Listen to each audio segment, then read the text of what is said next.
Good afternoon. How are you doing today?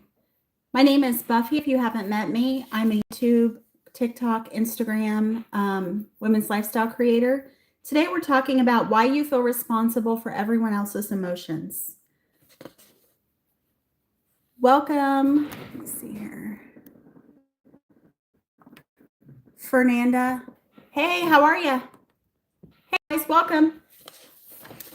If you feel responsible for how everyone else feels, like it's your job to keep the peace, fix things, or make sure everyone's okay, this is probably why. And it's not because you're overly sensitive, it's because you were trained to pay attention to other people's emotional state. This likely started when you were young. You were able to pick up on emotions of others, and it made you more able to recognize it. It made you, I'm good, thank you. It made you feel like that was your job because maybe you were a people pleaser and you wanted people to feel good. You didn't want them to be upset or hurt or anything like that. And you maybe picked up on some of their feelings of sadness or hurt or pain or frustration, and you wanted to make things better.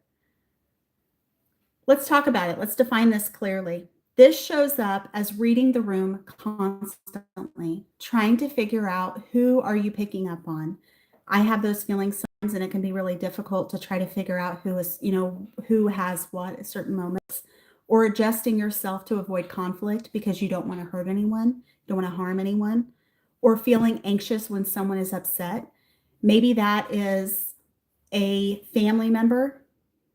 Maybe that is a parent. Maybe that is a child you're picking up on or your own child, right? Because ultimately, people who have that ability generally don't have an option of who they're going to pick up on. But ultimately, it's people who are closer to them and trying to fix things that aren't actually yours. I'm one of those people who takes on things that aren't mine because I feel bad. I want to be responsible, I want to be helpful. But at the same time, that can be a very heavy burden, a very strong burden. And it can definitely feel heavy, especially when you're not really sure, a lot of other things on your plate, dealing with kids and family and all of that. So your brain adapted by thinking, if I can manage how I feel, I'll be okay, right? I can help others. I can do things for others, because a lot of us want to be helpful. A lot of us want to help the people that we love and help other people not be so sad, encouraging them, giving them love along the way, um, and giving them hope, speaking life over their life. So, what this looks like now. So, now you over explain, you try to smooth things over, you feel guilty when somebody else is upset, and you take on emotions that aren't yours, which can be extremely difficult because sometimes you don't know how long those emotions are going to last. And sometimes they can last for quite a period of time, depending on what you're feeling. And even when logically this isn't my responsibility, then you realize that is what you do. That is the thing that you do. You use empathy to try to be able to make someone else's life better. Let's talk about the emotional cost of that, though. The cost is exhaustion. The cost is anxiety. The cost is constantly feeling like you're on, like you're picking up on things and you're trying to figure out what exactly you're navigating because you don't fully know, not fully aware of that. Because you're not just managing your emotions, you're trying to manage everyone else's too. And that can be extremely difficult, especially because you have this scenario where you're picking up on things that you're not really sure where they're coming from. And how do you address that with that person, right? And then you again continue feeling more and more and more responsible. Hello. So let's reframe this here. You're not responsible for everyone's emotions. You were trained to feel like you are, which can be really difficult. Maybe you were one of the caregivers to a parent or a caregiver to a younger sibling. And so you were constantly trying to help them navigate their emotions and help them stay calm and collected and give them encouragement and love. Hello.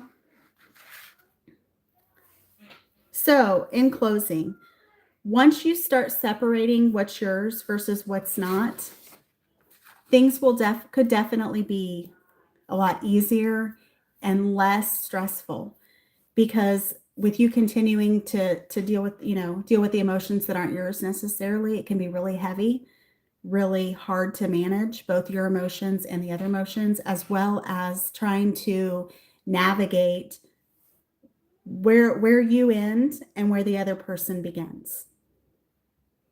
And it can be a scenario that takes some time to kind of figure out.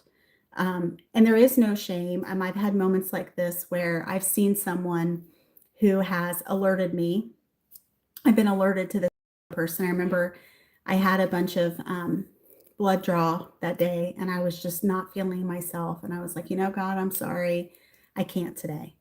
I really want to help this person, because this person kept showing up to me, like kept catching my attention. And I was like, I just can't today. Like, I feel really weak. I just, I feel like I'm going to pass out. I just can't today. And I felt bad for saying that, because generally I don't like to turn down people who are in trouble, or are sad or are lonely or anything like that. That is not something that I generally do. But sometimes you have to kind of have a boundary, and boundaries are what protect us and what keep us safe.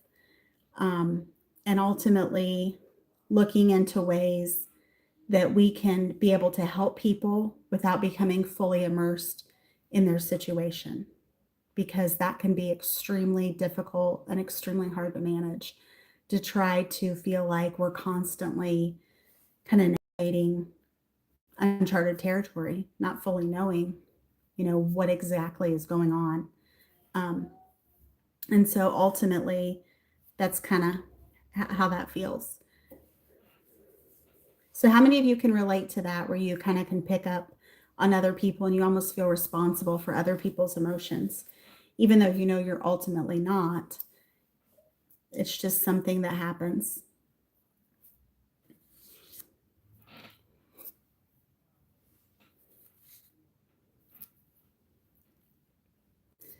So ultimately too, it's, scanning the room constantly and trying to figure out like who exactly you might be picking up on.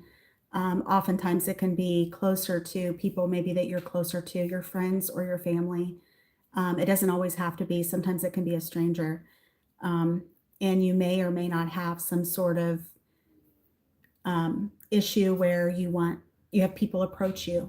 And that happens to me a lot, where someone will approach with a story and they want some encouragement or they want some guidance.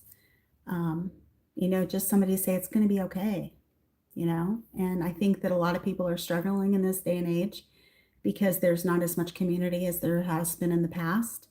And I think people are more into like technology rather than actually meeting with each other. And I think that that can cause a lot of loneliness, a lot of sadness.